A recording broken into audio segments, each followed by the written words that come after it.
Zdravím, já jsem Linuxák a připravil jsem si pro vás návod,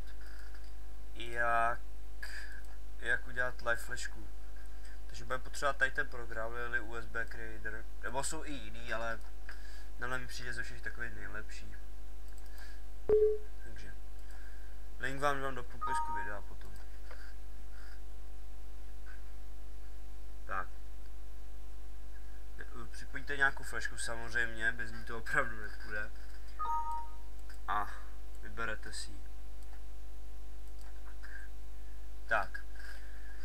Teď si vyberete zdroj, odkud chcete ten Linux vzít, takže buď máte na disku ISO, nebo IMI, nebo zip, tak si ji najdete na disku.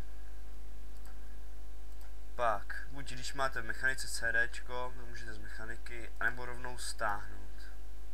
Je tu spousta distribucí, včetně Ubuntu a takových těch jeho odnoží, třeba Xubuntu, Lubuntu a takový. I Android jsem tu někde zahlíd, ale ten jsem nezkoušel, jestli funguje. Tak, já si vemu svůj, na disku někde, já si vemu Ubuntu.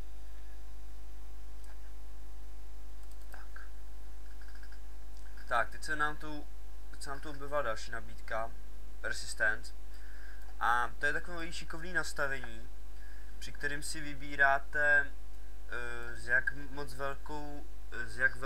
jaký bude mít vlastně velký disk.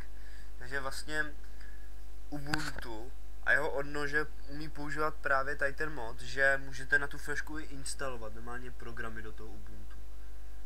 To je rozdíl mezi normální live flashkou nebo live CDčkem, protože tam to prostě ten Linux nabootujete, ale už nemůžete nic na něj instalovat, protože to už vlastně jako neběží z toho. Tak. Asi mám tady 4090 MB a přesunu se dál. Takže hide create files on K.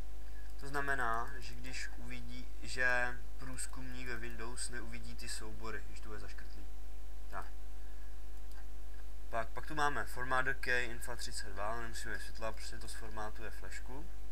A tohle Enable Launching Linux Live.